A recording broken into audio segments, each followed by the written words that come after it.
Hello friends, welcome to my YouTube channel. और आज का हमारा टॉपिक है अस्थमा। अस्थमा को ब्रोंकियल अस्थमा के नाम से भी जानते हैं। ब्रोंकियल अस्थमा एक रेस्पिरेटरी डिजीज कंडीशन है जो कि हमारे लंग्स को अफेक्ट करती है, और लंग्स में भी पर्टिकुलरली एयरवेज को अफेक्ट करती है।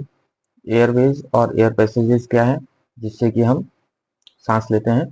ठीक है, एयर को हम इनहेल करते हैं और एक्सहेल करते हैं। तो सबसे पहले लंग्स की नॉर्मल फिजियोलॉजी को समझना बहुत ज़रूरी है कि लंग्स में होता क्या है एक्चुअली में, कैसे हम एयर को इनहेल करते हैं, कैसे हम एयर को एक्सहेल करते हैं। तभी आपको ब्रोंकियल अस्थमा अच्छे से समझ में आएगा। तो पहले हम एयर पैसेजेस को देख लेते हैं। पहले सबसे पहले हम एयर को जब इनहेल करते हैं तो एयर कहाँ पे जाती है? एयर हमारे नोज में जाती है। देन नोज के बाद फर्दर ये फेरिंग्स में पहुंचती है, फेरिंग्स से ट्रेकिया में पहुंचती है। देन ट्रेकिया क्या है? ट्रेकिया टू पार्ट्स में डिवाइड होता है। ठीक है, ट्रेकिया टू पार्ट्स में डिवाइड होता है। एक राइट लंग्स को जाता है और एक लेफ्ट लंग को जाता है। ये यहाँ पे दिखाया गया है, एक राइट लंग में जाएगा और एक लेफ्ट लंग में जाएगा। ट्रेकिया आगे जाके फर्दर सब डिवाइडेड होता है। ठीक है, ट्रेकिया जाके आगे डिवाइड कर जाता है secondary, primary bronchi and secondary bronchi में। ट्रेकिया आगे जाकर डिवाइड करता है right primary bronchi and left primary bronchi में। राइट प्राइमरी ब्रोंकाई जो होती है वो फर्दर डिवाइड करती है secondary bronchi, and secondary bronchi से टर्सरी ब्रोंकाई, ब्रोंकियाई ब्रोंकाई से देन ब्रोंक्यूल्स में कन्वर्ट हो जाता है। जो ब्रोंक्यूल्स होता है बहुत ही थिन, या हम कह सकते हैं फाइन फाइन डिवीजन होता है किसका? ब्रोंक्यूल्स का। ठीक है, तो ब्रोंक्यूल्स जो होते हैं वो अपने एंड पार्ट पर एल्विलाई से कनेक्टेड होते हैं। एल्विलाई जो होती है वो क्या करती है? हमारे गैस एक्सचेंज में हेल्प करती है। तो ये एल्विलाई का डायग्राम है। जो एल्विलाई का स्पेस होता है उसको एल्विलर कैविटी कहते हैं। ये स्पेस होता है एल्विलाई में। ठीक है, इसको एल्विलर कैविटी कहते हैं। देन एल्विलाई के से ही कनेक्टेड एक ब्लड वेसल होती है, जिससे कि कार्बन डाइऑक्साइड हमारे एल्विलाई तक आता है, एंड देन ऑक्सीजन का ट्रांसपोर्ट होता है एल्विलाई से हमारे ब्लड वेसल्स के थ्रू हर एक ऑर्गन में, डिफरेंट टाइप के ऑर्गन्स में। ठीक है, तो इतना समझना है आपको। ये एल्विलाई का ल्यूमेन है, ल्यूमेन वाला पार्ट है। ठीक है, ये लास्ट पार्ट है, मतलब हम कह सकते हैं कि smallest unit of the lungs है।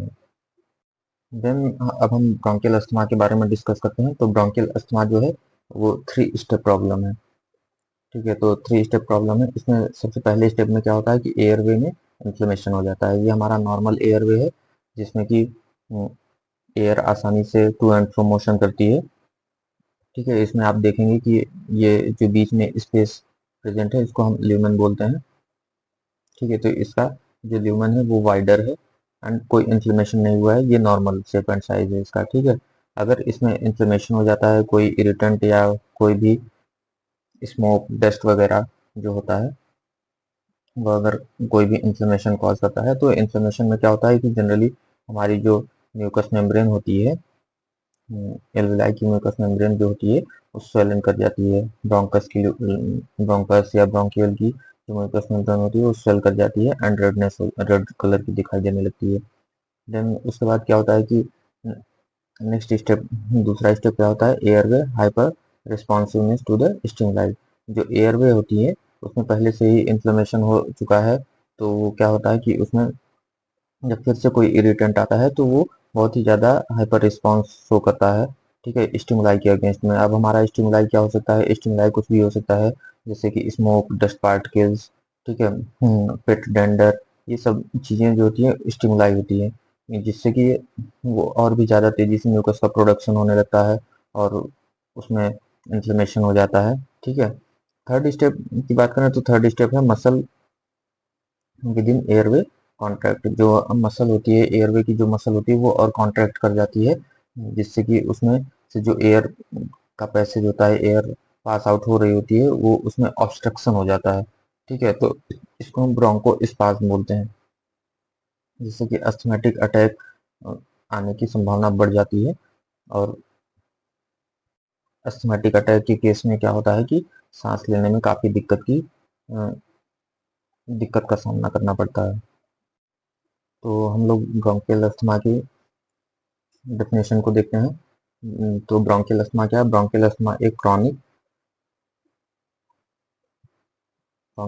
एक क्रॉनिक लंग डिजीज है, जो कि बहुत लंबे समय तक किसी भी इन्फेक्शन के कॉज करने से, लगातार इन्फेक्शन बने रहने से होता है। ठीक है। ऑब्स्ट्रक्टिव, इसमें ऑब्स्ट्रक्शन डेवलप हो जाता है। क्या होता है कि हमारी जो ब्रोंकाई होती है, ब्रोंक्यूल्स होती हैं, उसमें स्वेलिंग डेवलपमेंट हो जाता है, स्वेलिंग हो जाती है और रेडनेस हो जाता है। ठीक है। तो जिसकी वजह से ऑब्स्ट्रक्शन हो जाता है। एंड देन ये रिवर्सिबल लंग डिजीज है। रिवर्सिबल लंग डिजीज कहने का मतलब ये है कि अगर जब हम इसको ट्रीट करते हैं आफ्टर इन्फेक्शन, तो ये जल्दी से ठीक हो जाती है जनरली, और ये अपने नॉर्मल सिचुएशन में आ जाती है, इन विच जिसमें कि इन्फ्लेमेशन होता है, narrowing of the bronchial lumen का नैरोइंग हो जाता है, and hyper active response to certain stimuli. और ये जो हमारा म्यूकस मेम्ब्रेन होती है, वो हाइपर एक्टिव रिस्पॉन्स हो करती है सर्टेन स्टिमुलाई के अगेंस्ट में। ठीक है। करेक्टराइज बाय, तो अब इसके करेक्टर क्या क्या हो सकते हैं? वीजिंग, मतलब कि वेसल लाइक साउंड प्रोड्यूस होगी, डिस्पनिया, एब्सेंस ऑफ ब्रीदिंग होगी, then coughing and chest tightness जैसी कंडीशन हमको देखने को मिलेगी। अब हम लोग डिस्कस करेंगे टाइप्स ऑफ अस्थमा के बारे में। मेनली टू टाइप्स के अस्थमा होते हैं। First one is the allergic and second one is the non allergic. Allergic asthma जो होता है उसको एक्सट्रिंसिक अस्थमा भी कहते हैं। ठीक है। और जो नॉन एलर्जिक अस्थमा होता है उसको इंट्रिंसिक अस्थमा या नॉन एटॉपिक अस्थमा के नाम से जानते हैं। तो हम लोग डिस्कस करते हैं एलर्जिक अस्थमा क्या होता है। ठीक है। एलर्जी जैसा कि नाम से ही क्लियर है कि इसमें किसी भी टाइप का एलर्जन इन्वॉल्व होगा जो कि हमारे लिए एलर्जी कॉज करेगा। दूसरा इसका नाम है एक्सट्रिंसिक अस्थमा। ठीक है। तो एक्सट्रिंसिक अस्थमा यानी कि नाम से ही क्लियर है कि कोई ना कोई ऐसा एक्सटर्नल फैक्टर इन्वॉल्व होगा जो कि एलर्जी कॉज कराएगा। ठीक है। Bronchi and bronchioles hyper responsive show करते हैं किसी भी एलर्जन के लिए।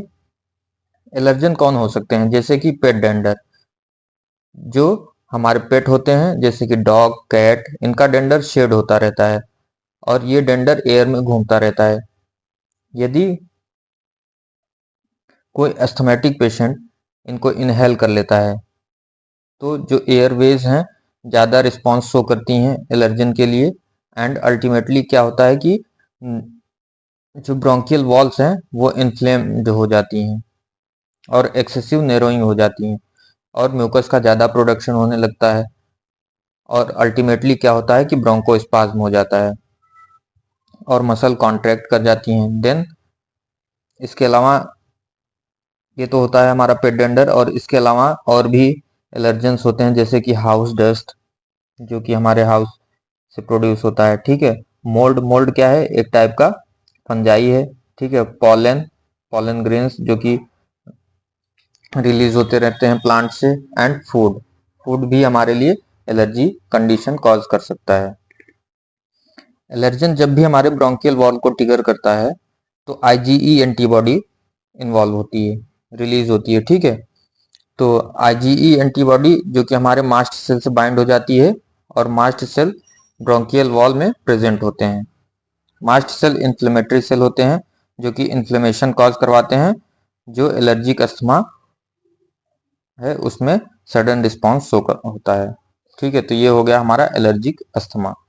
ठीक। अब हम बात करते हैं नॉन एलर्जिक अस्थमा के बारे में। नॉन एलर्जिक अस्थमा जो है इसमें कोई एलर्जन इन्वॉल्व नहीं होते हैं। इसमें ऐसे इरिटेंट्स इन्वॉल्व होंगे जो कि हमारे ब्रोंकियल वॉल को इरिटेट करते हैं। अब ये इरिटेंट्स क्या हो सकते हैं? जैसे कि पॉल्यूशन, कोल्ड, हीट, बहुत ही ज़्यादा कोल्ड हो रहा हो या बहुत ही ज़्यादा हीट हो रहा हो, बहुत ज़्यादा गर्मी पड़ रही हो तब भी हो सकता है। वेदर चेंजेस, स्मोक, ठीक है, रूम डिओड्रेंट, आरटीआई। आरटीआई क्या है? Respiratory tract infection. ठीक है। स्ट्रेस, इमोशन, बहुत ही ज़्यादा स्ट्रेस लेने से या बहुत ही ज़्यादा इमोशनल होने से भी क्या होता है कि हमारा अस्थमा हो सकता है।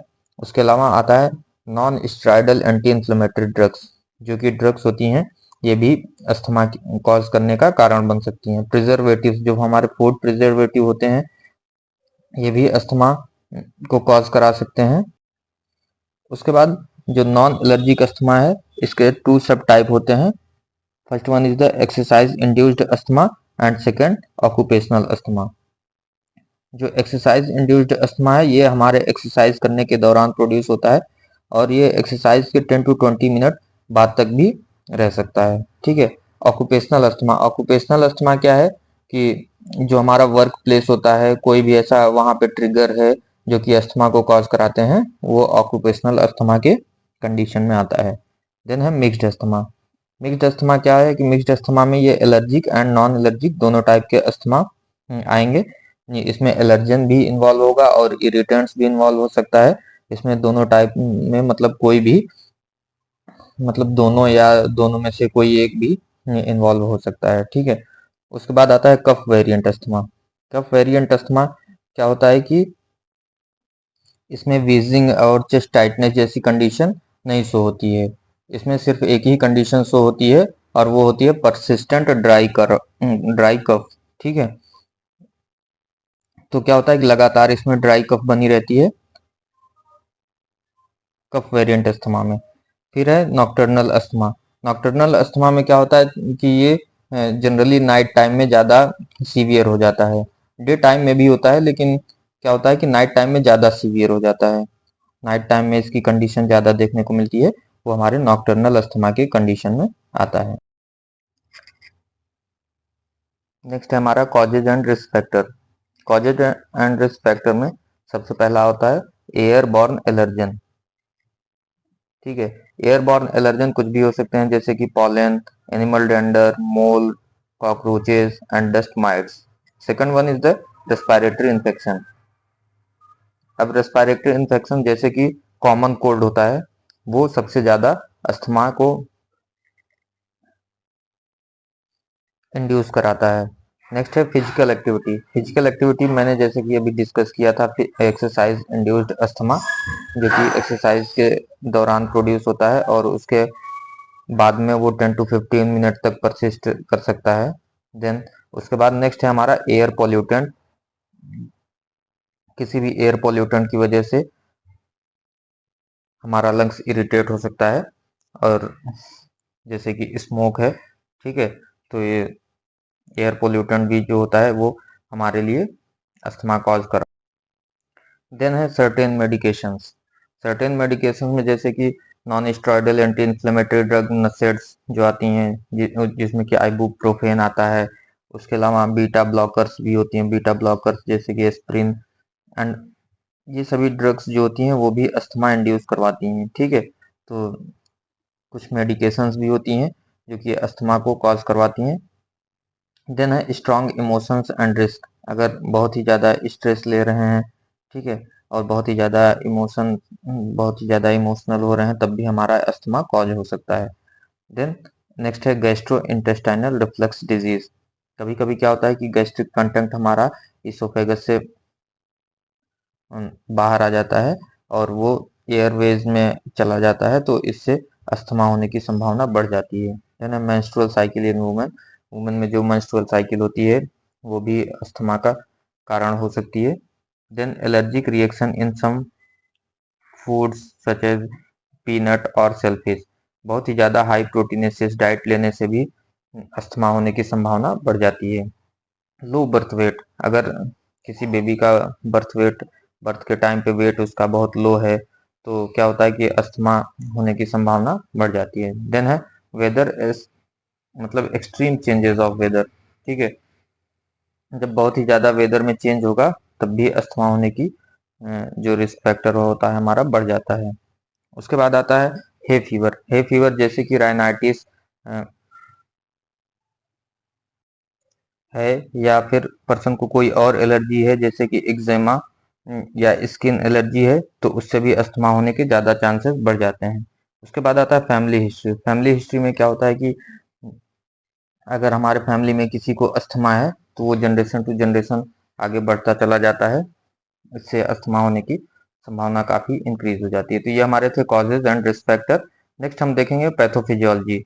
पैथोफिजियोलॉजी ऑफ अस्थमा क्या होती है उसके बारे में अब हम डिस्कस करेंगे। तो कोई अगर ट्रिगर है जो कि इन्फेक्शन कॉज करवाता है,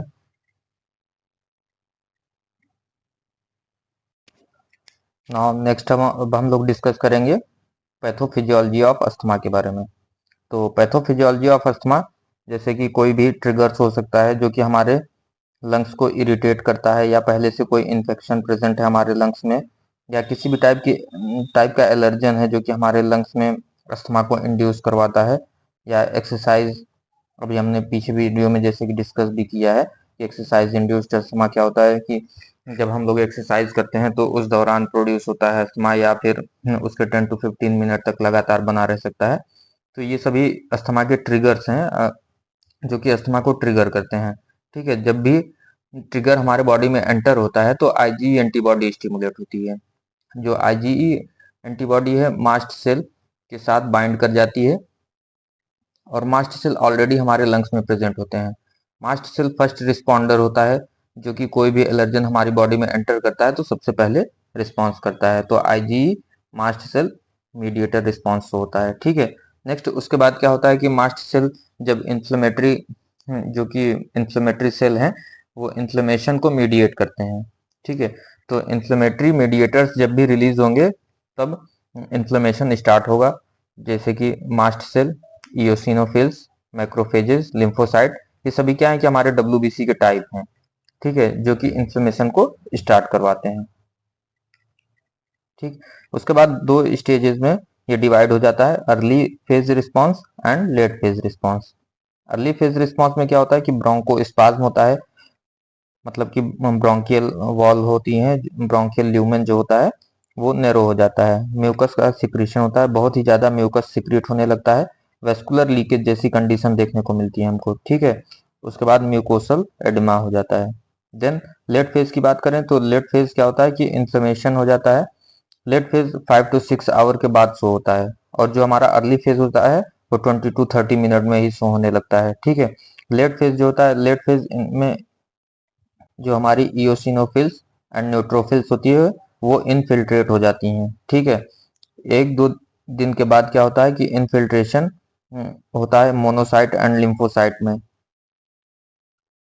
ठीक, उसके बाद इन्फ्लेमेशन हो जाता है ब्रोंकियल वॉल में, और ये हाइपर एक्टिविटी रिस्पॉन्स शो करती है। ठीक, तो अब इसमें इन दोनों में क्या होता है कि जो हमारा लेट फेज है और अर्ली फेज है उसकी वजह से क्या क्या साइन एंड सिम्टम हमको देखने को मिलेंगे उसके बारे में हम डिस्कस करते हैं। तो क्या होता है कि जो ऑब्स्ट्रक्शन हो जाता है एयरवे में, सबसे पहले एयरवे का ऑब्स्ट्रक्शन हो जाएगा। देन एयरवे में जो एयर हमारे एल्वोलाई में होती है उसकी ट्रैपिंग हो जाती है, एयर की ट्रैपिंग हो जाती है, वीजिंग यानी वेसल लाइक साउंड प्रोड्यूस होना शुरू हो जाता है। डिस्निया, डिस्निया क्या होता है कि हमको डिफिकल्टी इन ब्रीदिंग होने लगती है, and coughing, coughing and chest tightness जैसी कंडीशन देखने को मिलती है। नेक्स्ट जो बचा हुआ पार्ट है वो हम आप नेक्स्ट वीडियो में डिस्कस करेंगे। इससे पहले कि हमने वीडियो में ब्रोंकाइटिस के बारे में डिस्कस किया था, अगर आपने उस लेक्चर को नहीं देखा है तो आप हमारे डिस्क्रिप्शन बॉक्स में जाके, उसका लिंक मैंने दे दिया है, डिस्क्रिप्शन में जाके देख सकते हैं। Thank you.